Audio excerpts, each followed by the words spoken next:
guys, MasaeAnela here, and welcome back to another episode of Tales of Vesperia. In the last episode, we arrived in Mioro and got the pretty music!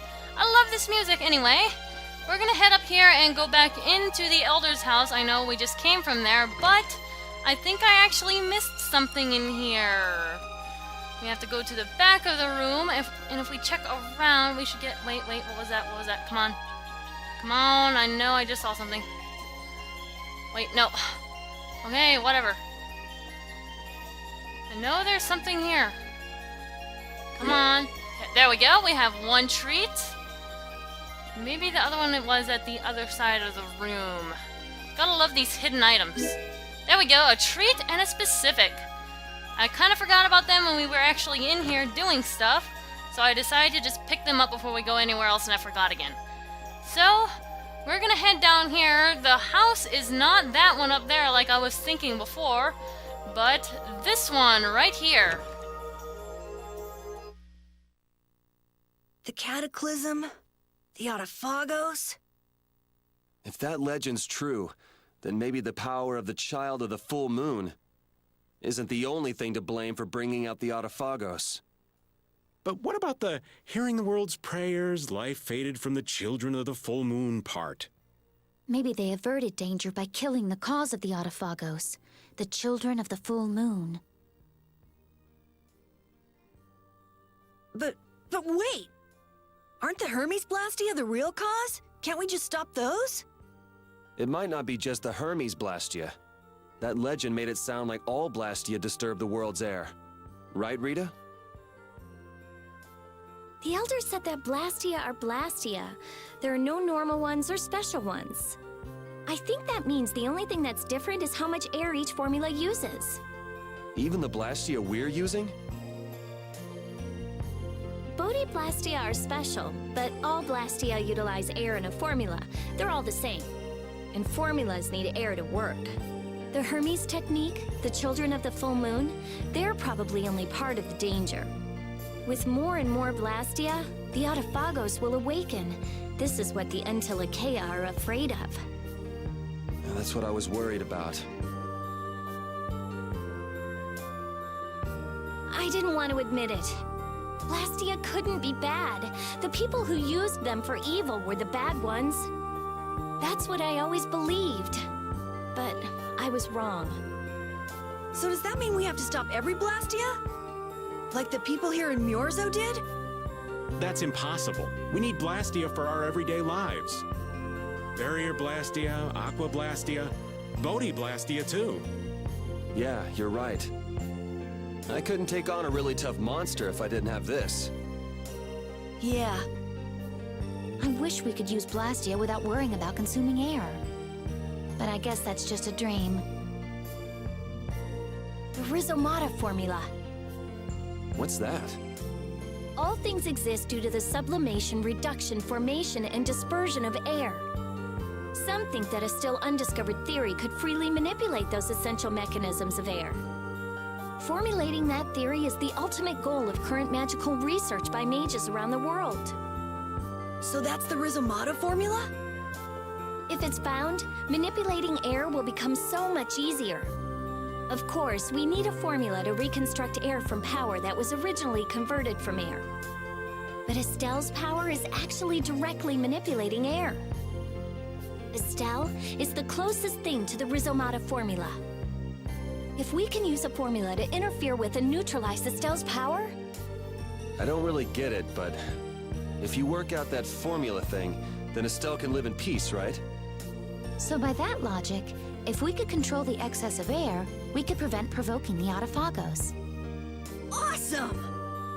So we're supposed to go looking for some formula that researchers all over the world can't find? Now you're really dreaming.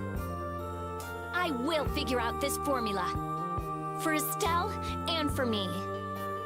Yeah, you do that. Huh? Raven, where are you going? For a walk. All this talk about saving the world, the ultimate goal of magical research. This conversation's a little much for old Raven to keep up with.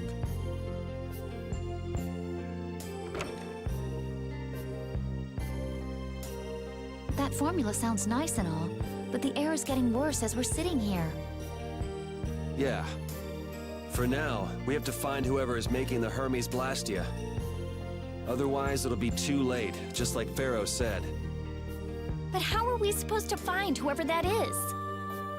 If we follow whoever's looking for Apatheia, they should lead us right to them. Cores are made from Apatheia, after all. So Flynn and Nan and their friends. Yeah, I wonder if we'll have to fight them. that's kind of up to them. What was that?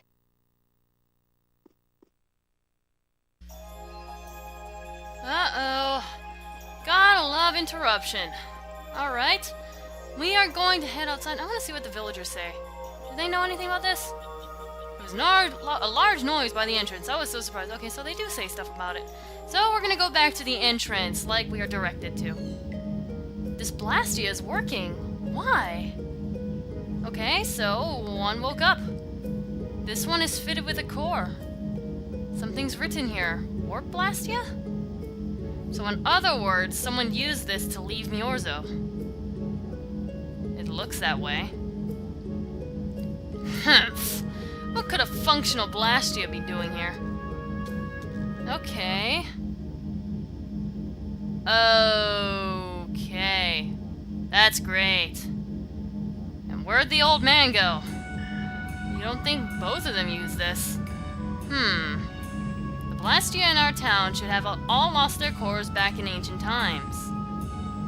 A core was probably brought in from the outside of town.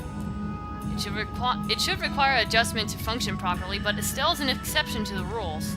If she can interact directly with air, she might also be able to reconstruct air to fit the core's formula. Okay, so looks like Estelle's gone.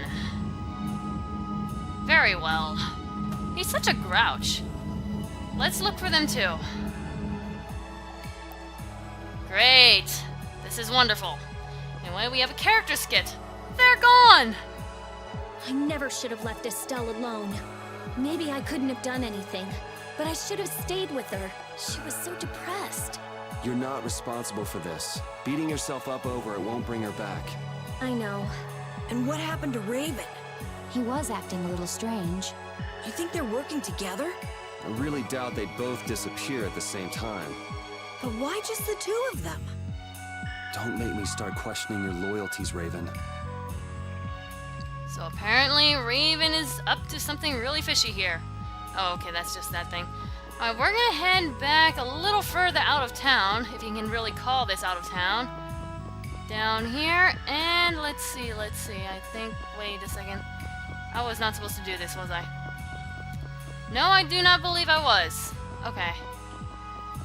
We're gonna go back up there, because I apparently went the wrong way. Silly Masay. Okay, now just go back into the town, because, yeah.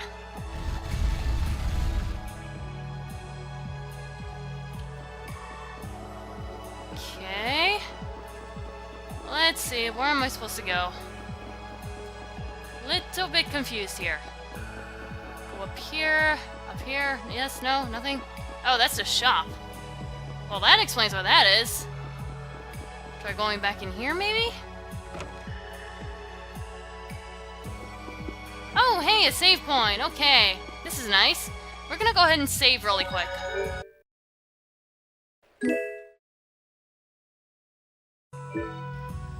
Kind of odd how they both disappear at the same time. I doubt Estelle would have let him come along if she knew about it. Maybe she was kidnapped! No, not really. Anyway, what we want to do is come all the way over here and go back outside of town. As you thought, the two of them are nowhere to be found.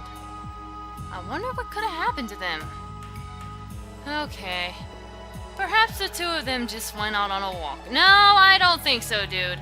They wouldn't go through the trouble of activating a blastia and leaving town without saying anything. Yeah, exactly what Carol said. There you go.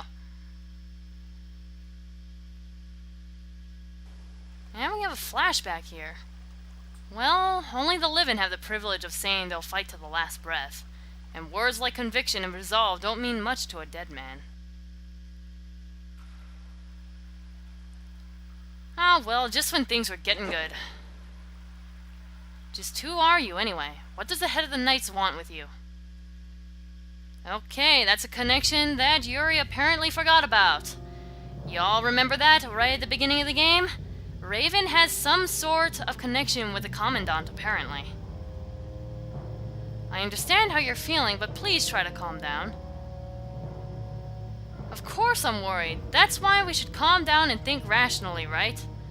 Oh, right. Yeah, I see. I'm sorry. Got any ideas? Ah, yes, the Master of Miorzo might have some idea. He's an Entelekea, after all. Maybe he felt the flow of air from the blastia. Did you hear it? Could you tell us where it was? Just a vague direction to the west, a sea of sand. A town? It's not too clear, but a desert town.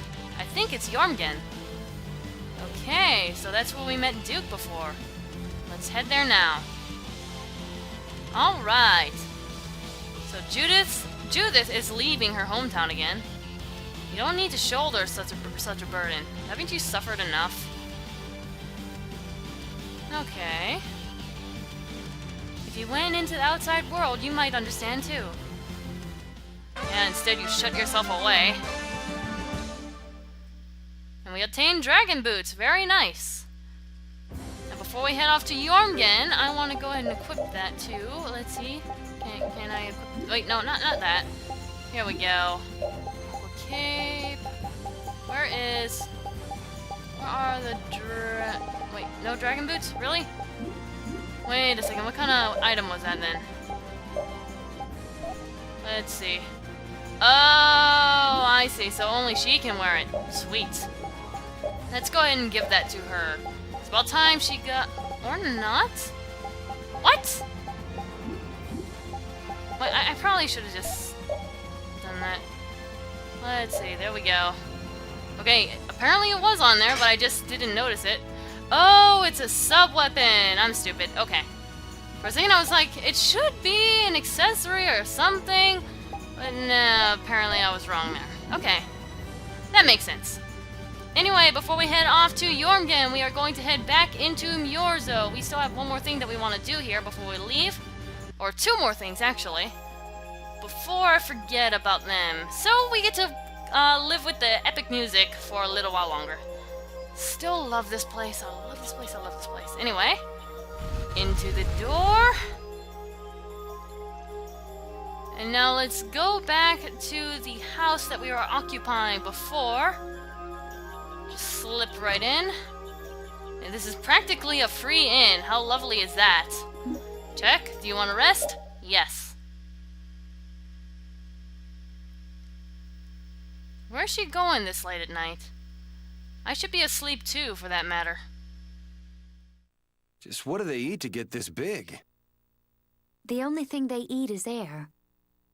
Any air that doesn't become an apatheia gets metabolized and makes them this size. And they can live on just that? Air contains all the necessary ingredients for life. Huh. Well, that's a little trick we humans can't do. The Entelekea have each evolved into a particular form that best suits their needs. It takes time, many, many times the length of a human life. So that's why they keep to themselves, even though they're all part of the same group. Yes. Human knowledge can't compare to the knowledge the Entelekea accumulate over their lives. But even though they're smarter than humans, they don't use magic. The Entelekea have no need to rely on magic to defend themselves. Unlike humans. Okay, but magic can be used for other things besides self-defense. I guess they had no desire for power, other than to protect themselves. So they had a totally different set of values. That different set of values has led to the wars between the humans and the Entelekea. And the two sides had to come together somehow to defeat the Autophagos in the past. Man, you gotta wonder how crazy that must have been. I don't know. Baul's still young. He wasn't alive during those times. Even so, he's been around more than 100 years already, right? Yeah, but that would only make him around 20 in human years. I imagine Pharaoh would know about the events of that era. I wonder if he'd be willing to tell us about it. We won't know until we ask. Shall we meet with him so you can ask in person? We will soon enough. We haven't solved any of Estelle's issues, so he'd probably just yell at us again. You're right. I